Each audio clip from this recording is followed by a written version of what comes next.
Hola, muchas gracias por acompañarnos en este nuevo proyecto de Cinema Faro. Esta noche nos acompaña Eric y Brandon y vamos a hablar sobre el tercer cine. Un cine un poco escondido, pero que es muy importante en Latinoamérica. Buenas noches Eric, buenas noches Brandon. ¿Cómo están? ¿Cómo se sienten? Buenas noches. Christopher, buenas noches. Eric, ¿cómo estás? A tus compañeros. Bien, bien. Yo estoy motivado con ganas de compartir mucho, no solamente del tercer cine, sino de todo lo que podamos hablar sobre cine. Este hermoso arte que nos une. Sí, igual yo también motivado por hablar de cine. De cine siempre hay mucho que hablar, ¿no? Esta semana ¿qué novedades? A ver, hay estrenos, bueno, algunos que tienen más suerte en salas como Tenet, de la nueva de Nolan.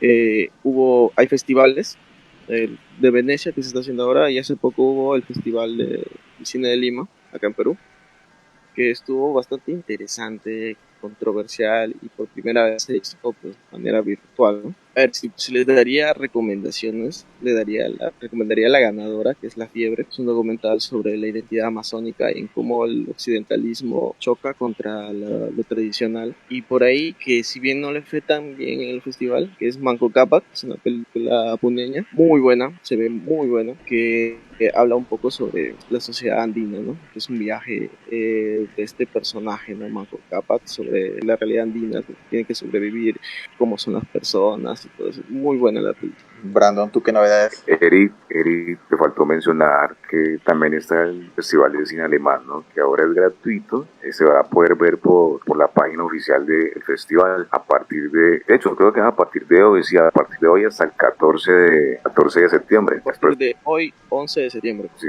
11 de septiembre. Las personas podrán generar su clave de un usuario y ingresan a la interfaz del festival y podrán ver todas las películas que están para exhibir. Sí, aparte es muy chévere sí, que claro, sea gratis, porque hay otros festivales que quisiste ocupar. Por ejemplo, en el de Lima sí hubo un precio, o sea, no era un precio grande, pero te podías pagar una entrada para ver 3, 4 películas, ¿no? Y hablando de películas, pues yo estoy a la expectativa de poder ver la última película de Rápidos y Furiosos. Creo que la que más me genera expectativa. No soy tan exigente como Eric, pues, con cine contemplativo. Pero pues ahí estamos. ¿Ustedes vieron el tráiler de Dunas? ¿Qué tal? De Dunas. Pues de espero Denis. que sea buena, porque la película ya se sabe, ¿no?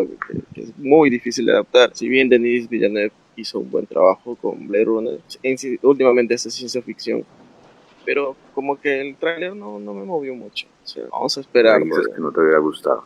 ¿Cuál? ¿Blade Runner? Sí. Sí, o sea, decisiones de producción las que no me gustaron. Pero en sí, la dirección, por lo menos de la primera parte de la película, es muy buena. A mí, esperemos a ver qué nos Sí, trae Denis con esta película. Yo igual le tengo fe. Denis es talentoso y trabajador. Sí, o sea, tampoco no le doy tanto hype porque hay como que una leyenda detrás de esta película. ¿Cuál es? Sí, bastante. Como que la que es difícil. La leyenda del libro imposible de adaptar. O sea, que ya se rompió con El Señor de los Anillos, pero veamos, ¿no?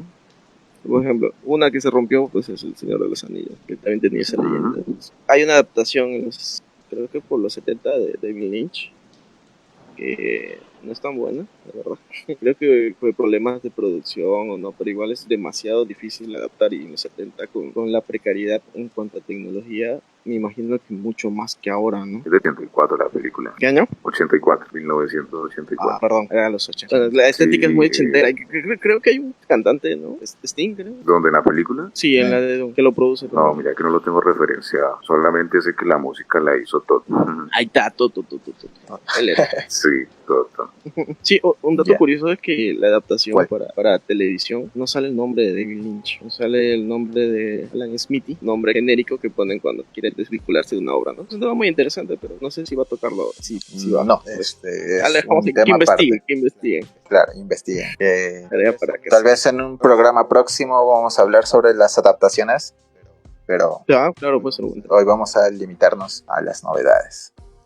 El tema de hoy, como ya anticipé, es el tercer cine. El tercer cine. ¿Cuál es el primer cine? ¿Segundo cine, Eric? A ver, el tercer cine nace pues un movimiento, ¿no? En los años 60 especialmente. Se consolida un poco en los 70 y luego por ahí se va dividiendo. Ya, a ver, esta división del tercer cine, que lo hacen en su manifiesto, pues uno se refiere a primer cine, al cine de industria, ¿no? Al cine comercial, por decirlo así, el que venía de Estados Unidos, el de grandes escenarios, grandes actores, mucha cantidad de dinero, mucha cantidad en set y todo ese glamour, ¿no? Que traía el cine de esa época. Y el segundo cine va un poquito más al cine europeo, ¿no? Ese cine de autor, como se le dice, ¿no? Como en los 60 ya había un poco más de cine de autor con la Nouvelle Vague y el neorrealismo, ¿no? Había directores claves. Y el tercer cine, que es el que nos interesa hoy, es un cine que nace, pues se llama tercero también porque lo hacen los países tercermundistas, ¿no? Y Latinoamérica es uno de ellos. Ya si somos o no tercermundistas ya es otra discusión, pero pues, nace a partir de eso, ¿no? Un cine no tan glamuroso, no tan introspectivo, pero mucho más honesto, ¿no? Ajá. Y justo ahí quiero preguntar a Brandon, ¿qué es lo que le caracteriza especialmente al tercer cine? ¿Qué hablamos cuando hablamos de tercer cine? A ver, ¿qué hablamos a qué nos referimos cuando hablamos del tercer cine? Yo creo, considero que es el caos. El tercer cine nace en un caos social, no de un solo país o de dos países, sino de prácticamente todo Sudamérica. Estamos hablando de que nace en un momento donde hay revolución cubana, Estamos hablando donde hay dictadura en Bolivia, donde hay dictadura en Argentina, donde hay dictadura en Brasil y hay mucha censura además. Entonces, ¿qué pasa? Hay un grupo interesante de directores que dicen, no, necesitamos descolonizar el cine, necesitamos mostrar lo que no se ha mostrado, es decir, hacer visible lo que ha sido invisible durante mucho tiempo. Entonces, ese cine lo que busca es eso, es mostrar, protestar, reclamar, mostrar la miseria, pero no mostrarla en el sentido de decir está ahí y listo, no, es mostrarla buscando o diciendo pasa esto por alguna razón, por tal objetivo, por tal consecuencia. Eso es lo que busca el tercer cine, protestar por medio del arte. Exacto. Un cine bastante político. Sí, político. Es muy social. Es muy social y ahí, digamos, se basa mucho en lo que en un momento hizo Fernando Birri, que pues nosotros lo consideramos el padre de ese nuevo cine, ese tercer cine, preocupado por esa parte social que es olvidada por los gobiernos, también es olvidada por la misma gente y por la misma arte en su momento. Entonces, a llegar a las situaciones que en su momento y igualmente también actualmente nos aquejaban. Creo que ahora que lo mencionas, el tercer cine es bastante de su contexto político y social, ¿no? Cómo estaban los países a nivel histórico, con bastantes dictaduras y todo eso. Claro, es como que una reacción sintomática, ¿no?, a lo que se vivía en cada país, pasando por Argentina, Chile, Bolivia incluso, que era invadida. Era como que una reacción sintomática acompañada un poco también de ideología, ¿no?, que se vivía en esa época, ¿no?, porque tomaban muchos, por ejemplo, la revolución cubana, ¿no?, y ellos veían que en Latinoamérica también era posible hacer eso y creían por esta forma. Eso más o menos es en la década 60, 70.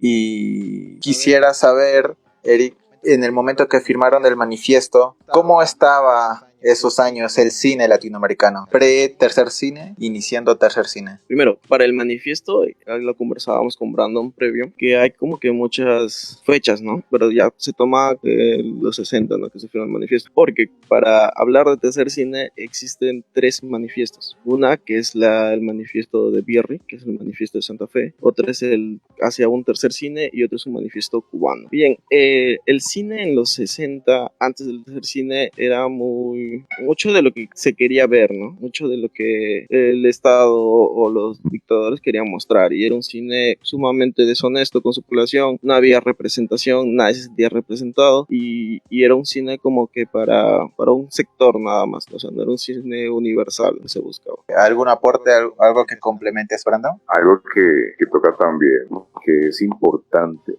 traerlo a colación, es la época de censura. Había censura en la música, en las pinturas, en la literatura, y el cine no fue ajeno a esa censura. Tanto así que muchos directores de cine que son referenciados dentro del tercer cine, como Rocha de Brasil, Sanginés de Bolivia, tuvieron que salir de su país para poder producir sus películas, muchas veces porque la censura era impresionante. Tanto así que, por ejemplo, la obra de Los Hornos de Sanginés y Solana se estimaba que tenía que haberse proyectado a finales de los 60, ¿no? Pero pues por el tema de la censura en Argentina fue difícil y tuvieron que esperar casi, como la película se acabó en el 68 de realizarse, se estimaba proyectarla en el 69, solamente se pudo proyectar en pequeñas salas de cine, pero ya a nivel universal, únicamente en toda Argentina se pudo proyectar en el 73. Entonces, ahí es donde denota mucho la importancia de poder conocer y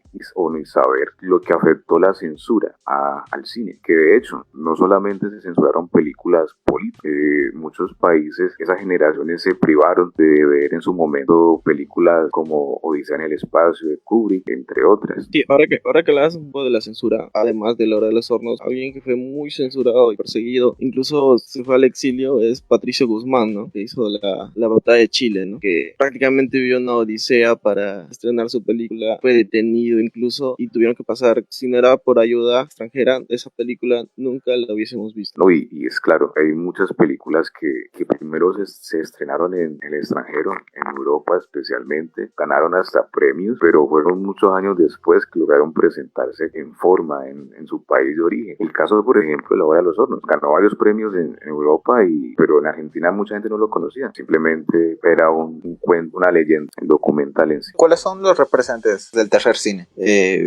Empezando por el manifiesto, ¿cuáles son? Como tal, ¿cierto? Sí. Bueno, referentes, o sea, quienes... No sé si... bueno, primero Eric, primero yo. Primero Eric. Vale. Entonces, creo que hay dos... sí, definitivamente. Hay dos nombres importantes, principalmente. Una es, como ya lo nombró Brandon, a Fernando Pierri, con su manifiesto de Santa Fe, que es como que el que empieza a germinar esto. Y otro que es una influencia es Claudio Rocha, ¿no? Que ya venía de gestionar lo que es el cinema novo, ¿no? Que es prácticamente el primer paso a lo que es tercer cine. Brandon, bueno, ¿qué otros representantes? Yo considero, para mí, Fernando Pierri es el representante más importante en el sentido de que gestó unas bases, tal vez fueron las bases, en cierta medida, digamos, la germinalidad, y ya la estructura como tal la toma Rocha junto con Solana y Getino. Rocha es el que le da como que el punto más intelectual, ¿no? El estudio, ya que él venía haciendo estos libros de estudio sobre cine, ¿no? Exacto, digamos que le da como la estructura. Una base, ¿no? Para un fundamento. Una identidad.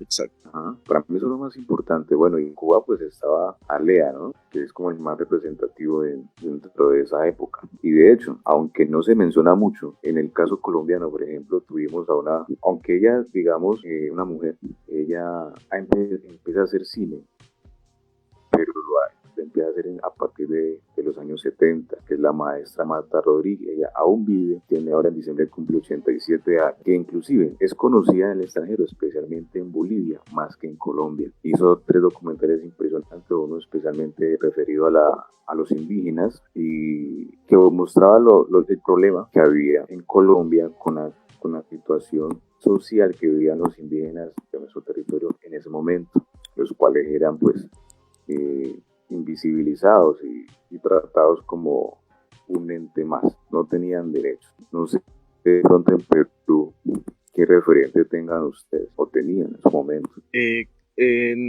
Así tercer cine, en los 60 específicamente como tal, no se me viene a la mente alguno, pero sí posterior empezó el grupo Chasqui, ¿no? Que es un grupo que intentaba representar un poco cómo era la sociedad peruana en esos años. Y muchas de sus películas son como que un documento fílmico sobre la realidad, ¿no? Que se vivía en esas épocas de crisis. Ahora que nombras a esta directora, y ahora es de Bolivia, es fundamental, ¿no? Acordarse de San Ginés, que él empieza más que con una de las ramas del tercer cine, que es el cine militante, ¿no? El que invita a la población a hacer cine y a reflexionar sobre la realidad y el contexto social que vive. Y una de sus obras más representativas, además de la primera, que está hablada en Aymara, es Yaguarualco, que es una película muy militante, muy controversial en su época, y creo que para algunos países aún sigue siendo controversial. Incluso Sangre del Cóndor, ¿no? Sangre del Cóndor, exacto. Que como dato curioso, esta película ayudó, ¿no?, a muchos en Bolivia a levantarse, ¿no?, sobre la realidad que vivían, demostrando una vez que el cine tiene poder. Pasando a otro punto que me llama bastante la atención es el manifiesto. No sé si lo podemos abordar más profundamente de lo que dice el manifiesto. ¿Cuál manifiesto de los que se ha mencionado, Christopher? El que elaboró Solanas hacia un tercer cine. ¿Está bien? ¿O otro manifiesto? Sí, no hay problema. Creo que es el más importante de todos, ¿no? A ver, para crear una corriente es necesario un manifiesto, ¿no? Y esto se encarga Solana, donde habla justamente de que ellos buscaban una descolonización y una revolución. Y el manifiesto, en las primeras partes, habla pues de esta tentativa, ¿no?, de buscar una revolución a nivel artístico. Pero en Latinoamérica no se visionaba una revolución aún. Así que ellos hablaban mucho, divagan sobre cómo empezar una revolución, ¿no? Y se habla mucho de esta descolonización. Hay muchos puntos muy buenos. Incluso referencian a Godard. Uno de los puntos más importantes, que es el cuarto punto, que donde intentan definir un poco qué es el tercer cine, ¿no? De alejarse de este colonialismo y neocolonialismo, ¿no? Y que invitan a crear un nuevo lenguaje, más allá del intelectual, ¿no? Como lo describen, pues de vincular las capas intelectuales, de los artistas, hacia un proceso de liberación, ¿no? Salir de estos dogmas, crear un nuevo lenguaje, que es mucho lo que hizo Sanguines, que empezó a crear, porque él empezó a trabajar con gente que no tenía ningún vínculo con el cine, trabajar con la población, porque él quería mostrar un punto de vista mucho más honesto sobre las realidades, ¿no? Y quién mejor para contarlo que el ciudadano a pie. Y eso es un poco lo que busca este manifiesto, ¿no? Poner claro todas esas medidas. Prácticamente lo que buscaba el manifiesto era que cada director, cada persona que tomara la iniciativa de presentar alguna situación por medio de cámara, tenía que fijar como tal una especie de, o sea, tener una esencia propia, porque de eso se trata descolonizar. Dejémonos de nueva ola, sí hay una influencia claramente de la nueva ola francesa, del neorrealismo italiano, hasta el free cinema. O el Pero cine ¿qué off, pasa? ¿no? Ajá, pero entonces, ¿qué dicen? ¿Qué dicen en el manifiesto? Nosotros tenemos nuestros problemas, tenemos nuestra forma de trabajar, o sea, tengamos una identidad propia, sí, cojamos de aquí, cojamos de allá, pero fijemos una identidad y que cada director tenga una identidad, ¿sí? El manifiesto es una línea, sí es una línea, pero la idea es que cada director construya su propia identidad. Eso buscaban ellos. Sí, algo que me interesó mucho de este manifiesto que fácilmente se puede trasladar a la actualidad, la desmitificación técnica, ¿no? Como los llaman ellos, que un poco olvidemos estos detalles técnicos obligatorios, que es trabajar más, o sea, alejarse de estos clichés, ¿no? Del artista, de los planos profundos y crear un nuevo lenguaje, ya sea más natural y más honesto, ¿no? Y ponen como ejemplo a lo que hizo Chris Mark, ¿no? ¿Qué hizo Chris Marker? Proporcionó un equipo de una cámara de 8 milímetros y les enseñó a filmar entre ellos, y lo que se encontró con un cine de una perspectiva diferente, un cine más al alcance de todos, ¿no? Como me gustaría llamarlo, lo que buscaba el tercer cine a través de esto era una democratización del cine, ¿no? Que en esa época era un cine muy, muy para un sector, ¿no? Y ellos pensaban un poco más en la población. Y creo que es chévere porque se puede acercar a la realidad que hoy en día también estamos viviendo una especie de democratización del cine con la era digital, ¿no? Que a cualquiera puede hacer cine del bueno es la diferencia, pero que también un poco lo que buscaba, ¿no? Alejarnos de estas grandes producciones y crear un cine mucho más honesto y para todos a través de la identidad de la población. Otro punto que me llama la atención es la distribución. O sea, su distribución de las películas de tercer cine es bastante local. No es en grandes salas, sino más bien en localidades pequeñas donde lo exhibían. Exacto. Y también lo hablan en el manifiesto. Sí, en el manifiesto. Y un poco viene ya un poco de lo que hace Birri con su primer documental, que es exhibirlos, ¿no? En zonas menos, o sea, que menos acceso tiene al cine, ¿no? Y hay como que hicieron entrevistas al final del documental y lo que sacan es genial, es brutal. Están enseñando una nueva forma de ver el mundo a través del cine a las personas. ¿Qué es lo que se inicia, no? Del documental que me refiero es Tire 10, que es un documental, una especie de encuesta cinematográfica, ¿no? Social. Claro.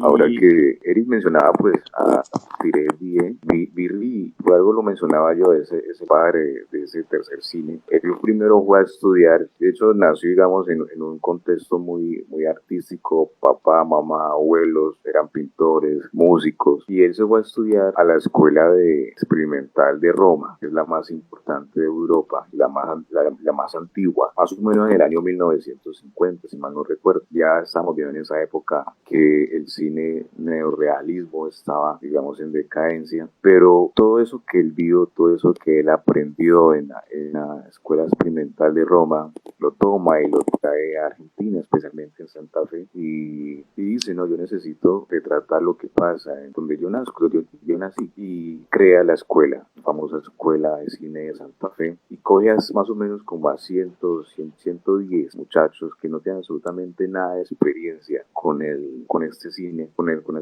el cine en general, y les dice, cojamos las cámaras y empecemos a grabar, pero para grabar necesitamos ser meramente humanos, no necesitamos nada más. Así podremos conectar con quien vamos a grabar y así también lograremos que el espectador se pueda conectar. Entonces ahí nace Tiredie, que el nombre proviene, que de pronto se preguntarán qué significa. Resulta pues que Tiredie nace de una frase que los niños de ese barrio de Santa Fe, pues que no tengo presente ahora el nombre, ahí por allá pasaba un ferrocarril. Entonces los niños, en vez de decir tire 10 pesos, decía tire 10, tire 10. Entonces las personas que pasaban en los carros, en los ferrocarriles, les daban los 10 pesos o lo que tuviesen a la mano. Ahí nace, digamos, todo ese manifiesto de lo que hemos hablado, de esa preocupación por mostrar lo social, por mostrar eso que no se muestra. Fernando Bir, el representante más fuerte del tercer cine. No, y además es un padre para todo. Miren que Fernando Birri junto con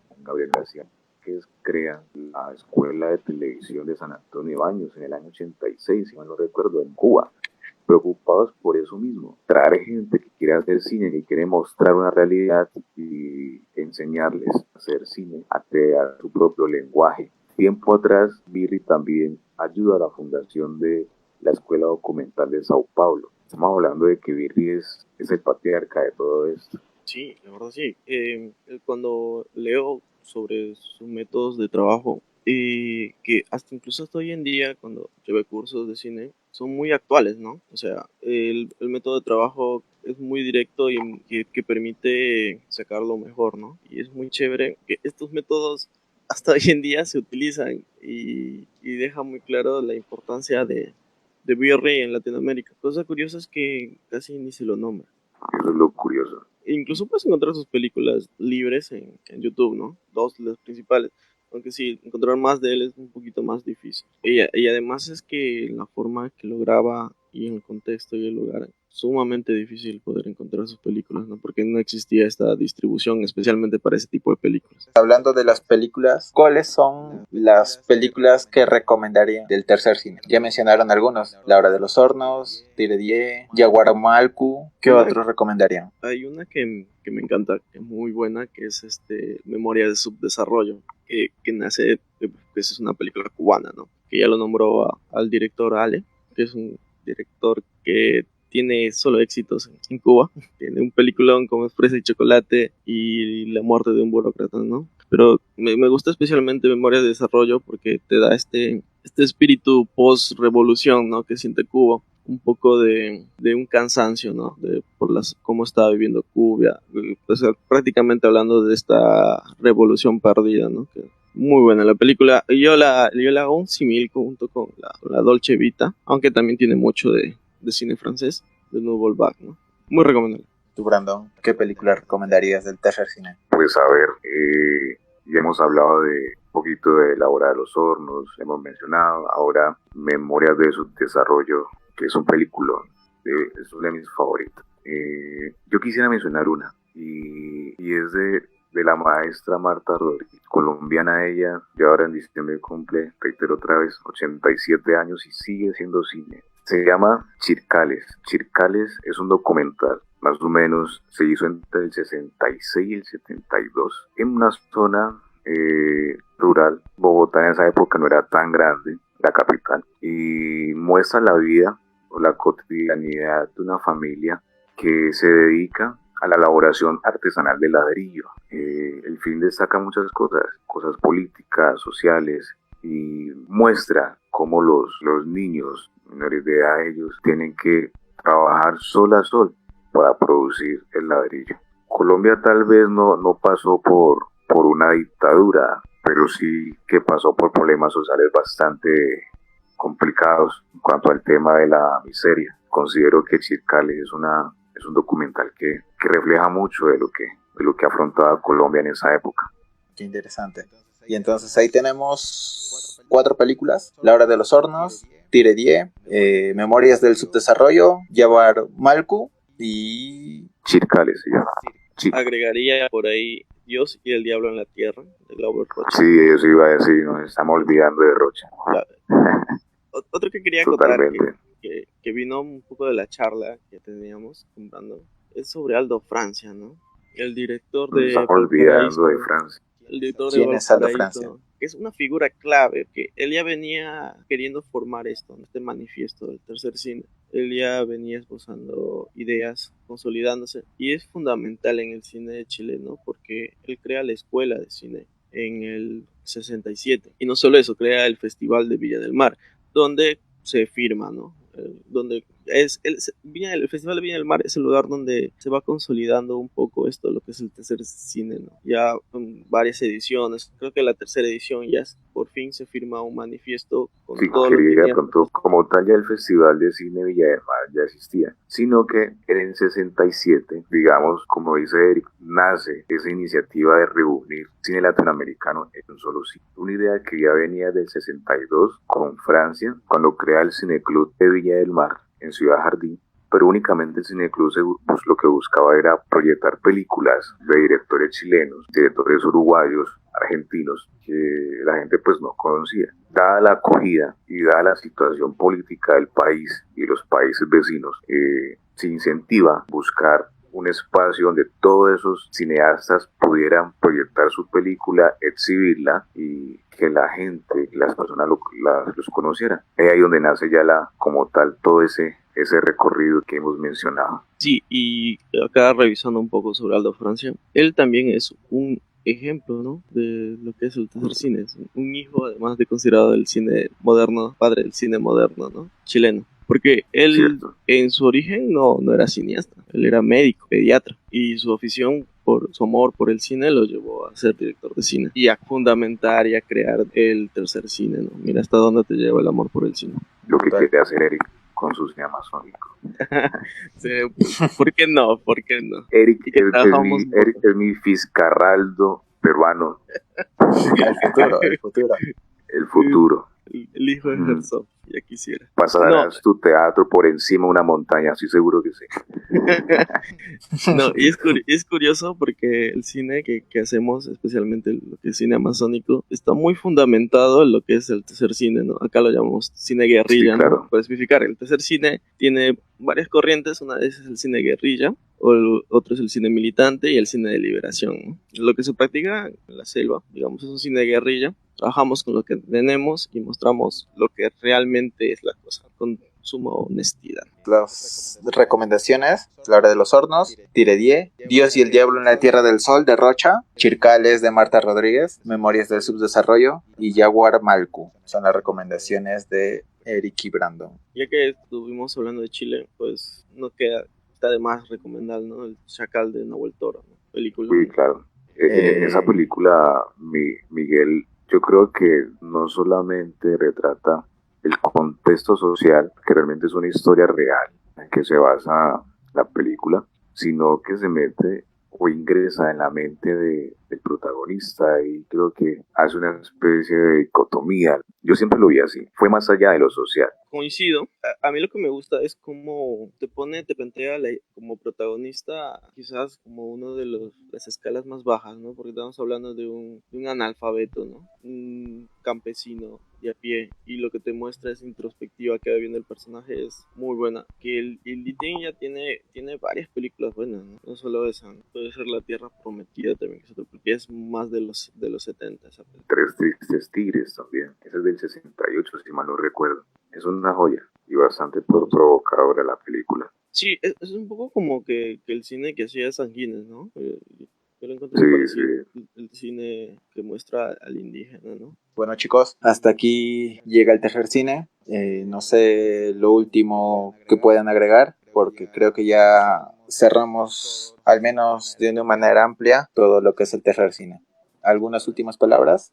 A ver, el tercer cine es un tema muy amplio, no estamos hablando así suave, porque hay mucho que escarbar, mucho que ver. Y mi última palabra es que hagamos cine guerrilla, o cine para todos, ¿no? Yo coincido con Eric. Es un tema complejo, más que todo en el sentido del contenido que tiene. Tranquilamente podríamos hacer 3 programas más hablando del tercer cine. Como recomendación, aparte de hacer cine para todos, es también ser espectadores activos, espectadores críticos. No conformarse únicamente con lo que te ofrece un cine convencional. Es ir más allá, es preguntarse ¿Qué muestra el director? ¿Por qué lo está mostrando el director? Siempre hay un trasfondo en las películas, sea primer cine, segundo cine, tercer cine, cuarto cine, es ir más allá, ser muy activo en lo que ve. Sí, el cine, chévere, es un cine para entretenerse, para pasarla bien, para comer crispetas, pero no, el cine también te puede mostrar muchas cosas y creo que hablar de tercer cine es decirle a quien escuche esto, mira que el cine es más que entretenimiento. El cine puede ser una arma súper importante, con una arma violenta, es una arma de protesta, de decir aquí estamos sufriendo, y pasa algo. Gracias. Muchas gracias, Eric Brandon. Muchas gracias a todos los que aguantaron todos estos minutos hasta ahorita. Muchas gracias por, por dar like a la página, por seguirnos y será hasta un nuevo episodio. Gracias.